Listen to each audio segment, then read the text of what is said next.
자, 오늘 피는 건강의 답을 알고 있다. 이제 세 번째 시간으로 오늘 이제 이 부분에 대한 것은 오늘 끝으로 좀 말씀을 드리도록 하겠습니다. 자, 지난 첫 번째 시간, 두 번째 시간에 있는 얘기를 잠깐 복습을 하고 넘어가겠는데요. 피는 건강을 답을 알고 있다. 왜 그럴까요? 우리 몸 전체에 100조 개의 모든 우리 몸 전체의 모든 세포를 먹여 살리는 게 누구라고요? 피. 그럼 과연 그 피는 어떻게 만들어진다 그랬습니까? 우리가 음식을 통하여 오장육부가 일을 하여 그 종말 처리인 대변에 이르기까지 그 모든 과정을 두뇌에서 그것을 운영 관리하고 있는데, 그 종말 처리를 가지고 나의 피는 현재 깨끗하게 만들어지고 있는지 아니한지에 대한 것을 매일같이 점검 확인하여 그것이 잘못됐다면 그것을 바로잡을 수 있도록 그렇게 가야 한다는 걸 말씀을 드렸습니다. 우선 그렇게 하기 위해서는 어떻게 된다 그랬습니까? 이 7가지, 저는 이 7가지에 대한 이해를 참 많이 말씀드리고 있는데, 이 첫 번째, 대변은 물 위에 떠야 한다, 황금색이어야 한다, 바나나 형태가 돼야 한다. 여기까지는 대부분 사람들 알아요. 대변은 잔변감이 없어야 합니다. 그리고 냄새가 없거나 적어야 합니다. 하루에 한두 번 가야 합니다. 그리고 이 부분에 대한 걸 대부분 사람이 모르고 계신데, 휴지가 필요 없는 변을 봐야 한다. 이 7가지에 대한 겁니다. 이 7가지 변을 내가 매일같이 보고 있다라면 결론, 건강한 피를 만드는 음식을 내가 먹고 있다. 그리고 꼭꼭 잘 씹고 침도 충분히 발려 삼키고 있다. 그리고 그렇게 들어가는 것이 위장에서부터, 소화기관인 위장에서부터 깨끗한 피를 만들기 위해서 일을 잘하는 공장으로서 내장인 오장육부가 일을 잘하고 있다. 그 결과의 종말 처리 산물인 대변이 좀 전에 말씀드린 7가지 되고 있다. 이렇게 되기를 적어도 3개월 이상 반복됐다면 우리 몸의 피 약 15리터 정도의 피가 완전히 바뀌는데 걸리는 시간, 이것이 만들어질 수 있다고 그랬죠. 자, 그러면 오늘은 끝 시간으로 과연 그러면 그 오장육부는 어떻게 일을 하고 있는지에 대한 것을 끝으로 좀 말씀을 드리겠습니다. 음식의 선별 선택 잘 하셔야 된다 그랬습니다. 그리고 음식의 종류에 대한 건 다음에 또 이제 음식에 대한 이야기를 나눌 때 그때 말씀드리도록 하고요. 자, 오늘 이 시간에는 그럼 오장육부라는 말 그대로 오장, 간장, 심장, 비장, 폐장, 콩팥, 신장, 육부라고 했는데, 간장의 짝은 담낭, 심장의 짝은 소장, 위장의 짝은 대장, 콩팥, 신장의 짝은 방광이라는 것을 어렴풋이들은 압니다. 그래서 우리는 오장, 오부를 제가 일러드렸고요. 거기에 육부다라고 하는 것은 바로 소장이라는 남자의 것과 자궁이라는 여자의 것이 같은 역할로서 하여 6개를 친다라고 해도 틀린 말은 아니에요. 아무튼 정확한 설명은 아니지만 이렇게 이해하시면 될 것 같습니다. 자, 그러면 여러분 말씀드린 그대로 위장에서 소화를 시킵니다. 그런데 거기에서는 소화 효소제라는 건 다 들으셨을 거예요. 그 효소제라고 하는 것이 바로 발효를 시키기 위한 효소제예요. 옛날에 저희 어머니가 빵을 갖다 만드시기 위하여 빵 솜씨가 대단했습니다. 이미 돌아가신 지가 지금 20년이 딱 됐지만, 그러면 거기에 여러분들 아직 이스트라는 게 있었죠.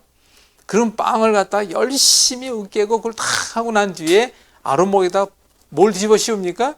이불을 푹 뒤집어 씌워놓으면 그 온도가 뭐예요? 바로 우리 복부 속의 온도라고 하는 37도 이상이 돼야 합니다. 자, 이렇게 하여 위장에서 발효를 시키기 위한 효소제는 두뇌의 역할에 의해서 우리 오장육부에서 만들어진 것인데, 특히 그것이 간에서 많이 만들어지죠. 그러니까 간이라고 하는 것은 위장의 소화를 돕는 첫 번째 기관이에요. 그것이 바로. 그럼 그 밑에 또 소화를 돕는 게 있는데, 간의 짝인 담낭이라는 게 있습니다. 우리는 그걸 쓸개즙이라고 얘기합니다. 그 쓸개라고 하는 만들어진 즙은 지방을 분해하거나 육류를 분해할 때 아주 각별한 역할을 하죠. 그래서 그것은 고기를 먹고 난 뒤에, 기름진 것을 먹고 난 뒤에 소화가 더디게 된다는 느낌이 오는 것은 바로 그 쓸개즙은 십이지장을 통해서 나가기 때문에 위장에서 열심히 일을 하고 마지막으로 십이지장을 지날 때 그때 쓸개즙이 나와서 그 부분을 해결하다 보니까, 그래서 한마디로 얘기하면 우리가 먼 길을 떠날 때 짐 보찜을 만들어 메고, 그리고 집세기를 몇 집게를 옆에 걸고 그리고 뭘 넣습니까? 바로 그럴 때 가지고 가는 것 가운데 하나가 바로 고기 종류입니다. 왜? 그것이 오랫동안 위장에 머물러 있으니까 배가 든든하다는 이유로서 그렇게 말씀을 드릴 수 있어요. 아무튼 우리 넘어갑시다. 이제 이렇게 위장에서 완벽한 소화를 거치고 난 뒤에 그 다음에 이제 소장이라는 데를 가게 되는데, 소장이라는 데를 넘어갈 때 반드시 거쳐야 할 것이 있죠. 그것이 바로 이제 여러분들 다 그 12지장이라는 게 있습니다. 그리고 12지장 그 끄트머리 가면 맹장이나 회맹반이라는 것도 있고 등등 이런 것들을 충분히 다 거치면서 이제는 흡수가 돼야 되잖아요. 그 흡수가 될 때 바로 소장에서는 흡수하는 역할을 합니다. 근데 흡수를 잘해야 될까요? 부족하게 될까요? 잘해야 되다 보니까 소장의 길이는 6m에서 7m가량이 됩니다. 특히 우리 한국 사람들은 음식 중에서도 좀 이렇게 억센 거라 그러죠, 그거를. 그래서 이제 특히 그 야채나 이런 종류에 대한 거, 육류를 많이 먹지 않고 그러다 보니까 그게 좀 길다 그러죠. 그래서 소장의 길이를 충분히 거치면서 영양분이 흡수가 됩니다. 그래서 흡수가 잘 되냐 안 되냐에 따라서 역할이 소장의 역할이라 해도 과언이 아니죠. 그러면 소장이 끝나고 난 뒤에 반드시 이제 대장으로 넘어갑니다. 그런데 그 대장은 약 한 1.6, 1.7m가 된다 하는데 바로 우리 복부를 뺑 돌아 싸고 있어요. 그게 참 중요한 의미입니다. 그래서 오른쪽으로 먼저 와서 상행결장, 가로질러 횡행결장, 왼쪽 아래로 내려가서 하행결장이라고 하고, 그리고 그 끝 지점에 S결장이라는 것이 있고 항문으로 이어지는 직장이라는 것이 나옵니다. 그러면 이 모든 과정을 거칠 때 함께 일하는 것이 있는데 그게 바로 그 나머지 역할이에요. 폐에 충분한 산소를 넣어줍니다. 같이 피 속에. 그 다음에 지금 말씀드린 대로 소장과 대장의 역할이라고 하는 것은 그 마지막 단계의 피를 만드는 흡수 과정의 역할을 합니다. 그 다음에 여러분 다 알고 계신 비장이라는 거 들으셨을 거예요. 비장을 한글로 지라라고 합니다. 그런데 그 지라와 함께 일을 하고 있는 것이 바로 췌장이라는 게 있습니다. 우리 동양의학 한방에서는 췌장을 비장과 함께 보고 있기 때문에 그냥 비장, 지라와 췌장 이렇게 얘기해도 틀린 말은 아닙니다. 그런데 다시 얘기하면 비장과 췌장은 여러분 다 아시는 대로 호르몬 공장 중에서도 공장이에요. 그 역할 또한 큽니다. 그래서 우리가 간의 역할과 쓸개의 역할을 얘기했죠. 심장이라는 것은 이렇게 만들어진 피를 몸 전체로 돌리고 있죠. 그런데 그 심장이라고 하는 것이 우리 몸 전체의 피를 돌릴 때 제가 늘 말씀드립니다마는 우리 몸 전체의 12만 킬로미터라고 하는 그 혈관으로 피가 돌기 위해서는 심장이 튼튼해야 합니다. 그래야 펌프 역할을 잘 하니까. 그런데 사실을 알고 보게 되면 심장의 그 펌프 역할이라고 하는 것은 절반밖에 안 됩니다. 우리 몸 끝에 있는 모세혈관 끝에까지 피를 보내기 위해서는 또 12만 킬로가 넘는 혈관을 전부 다 피를 보낸다는 것은 심장 혼자 아무리 발락발락 뛰더라도 그렇게 할 수가 없잖아요. 그러니까 그것을 그렇게 하기 위해서 반드시 뭘 해야 합니까? 바로 그 피를 막바지 단계에 밀어붙여야 됩니다. 그것이 누가 하느냐? 바로 근육이에요. 그러면 심장에서 가장 먼 곳이 다리, 발끝이라는 게 있죠.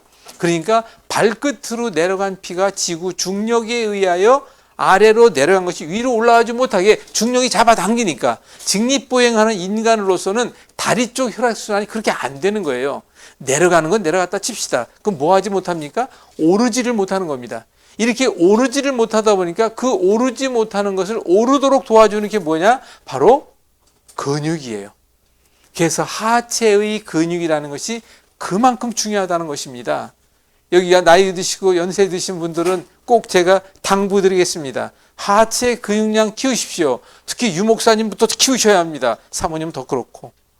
그러면 하체 근육량을 키운다는 것은 여러 가지 이유가 있지만 바로 피를 심장 쪽으로 되돌아 올려보낼 때 그 역할을 감당하고 있다는 걸 잊지 않으셔야 합니다. 그런데 많은 목사님들이 어떻게 하고 있어요? 많은 직장인들이 어떻게 하세요? 하루 종일 앉아 있어. 그럴 때 전 얘기입니다. 요즘 학생들 보게 되면 제가 이제 저희 아들 잘할 때에도 일어서서 공부하는 책상이 있다는 거 아세요? 몰라요? 몰라요. 근데 그럴 줄 알았어요. 여기 목사님 들으셨다 그러잖아요. 그게 바로 뭐냐? 바로 일어서서 책상에서 공부하는 거예요. 너무 앉아 있는 것보다도 그러면 일어서서 공부할 때 지혜를 먼저 일러드리겠습니다. 일어서서 공부할 때 반드시 약간의 기마 자세를 하는 게 좋습니다. 그러다가 다시 또 일어납니다. 그리고 한쪽 발을 들고 다시 합니다. 그러다 반대쪽 발을 다시 들고, 이러한 여러 가지 방법이 있어요. 이것은 제가 늘 좋아하는, 한마디로 일컬어 어차피 해야 할 거 이왕 이렇게 합시다, 제 슬로건이에요. 아무튼 이런 방법으로 하체 근육을 강화시켜야 되는데, 하체 근육뿐만이 아니라 우리 몸의 근육을 강화시키고 우리 몸의 균형을 잡아가고 우리 몸에 있는 각 부위별 근육을 어떤 식으로 운동시키는가라고 하는 것은 별도의 시간에 운동 시간에 말씀드리도록 하고요. 여러분, 저는 반평생 넘게, 제 고등학교 때부터 지금까지 쉬지 않고 운동을 해오고 있습니다. 그래도 그럼 너는 건강하냐고요? 아닙니다. 저도 맨날 아파요. 그러나 그 아픈 것을 어떻게 합니까? 극복할 수 있는 방법을 알고 있다는 것이고, 그리고 특히 이제 우리는 하나님의 성전을 알고 성령이 계신 우리 몸인 줄 알고, 우리 어떻게 해야 할까요? 아, 내 안에 계신 예수님이 내 몸을 통하여 일하시는 것을 내가 건강한 몸으로 일할 수 있도록 주님을 도와주는 입장에서라도 나는 내 몸의 건강을 지켜야 되겠구나. 그래서 내 몸 건강 지키기, 다시 얘기하면 우리 몸 바로 알아, 내 몸 건강 내가 지킵시다. 성령 계신 우리 몸 바로 알아, 성령님이 편안하게 일하실 수 있도록 우리 몸을 만들어 헌신해야 한다. 이런 얘기를 제가 하고 있는 거 아니겠습니까? 그 가운데 피는 건강의 답을 알고 있다, 바로 그게 말씀드린 거예요. 간의 역할, 그 외에도 많이 말씀드렸지만 우리 몸에 피를 만드는 공장 간이 합니다. 그 짝이라는 담낭은 그 일을 돕고 있어요. 그리고 심장과 소장은 소장에서 흡수된 피가 심장으로 가고 있죠. 그 다음에 위장과 비장은 바로 무엇이냐? 비장과 위장에 관계된 간과 함께 호르몬의 역할과 함께 바로 소화기관으로서 둘도 빠질 수 없는 것이죠. 그 다음에 폐는 산소를 받습니다. 왜? 폐활량에 산소를 한껏 흡입하고 난 뒤에, 근데 흡입하는 것이 산소만 있는 것이 아니라 기타 물 등등이 있죠. 그리고 우리 몸 속에서는 발효가 되면 좋은데 발효가 되지 않은 건 뭐합니까? 다 아시는 대로 썩어요. 썩게 되면 나오는 게 뭡니까? 우리 몸에 존재하면 안 될 가스가 나오는 거예요. 그럼 그 가스는 빨리 버려야 돼요, 말아야 돼요? 그걸 버리기 위해서 여러분들이 맨날 같이 하고 있는 게 있습니다.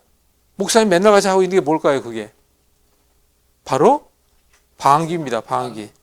근데 이 방귀라고 하는 것이 여러분들이 알고 계셔야 할 것은, 내가 하루에 끼는 방귀의 양이 10이다 라고 하면 100 중에서 방귀율이 나오는 게 10이고 나머지 90은 해결을 해야 되거든요. 근데 방귀라는 건 가스예요.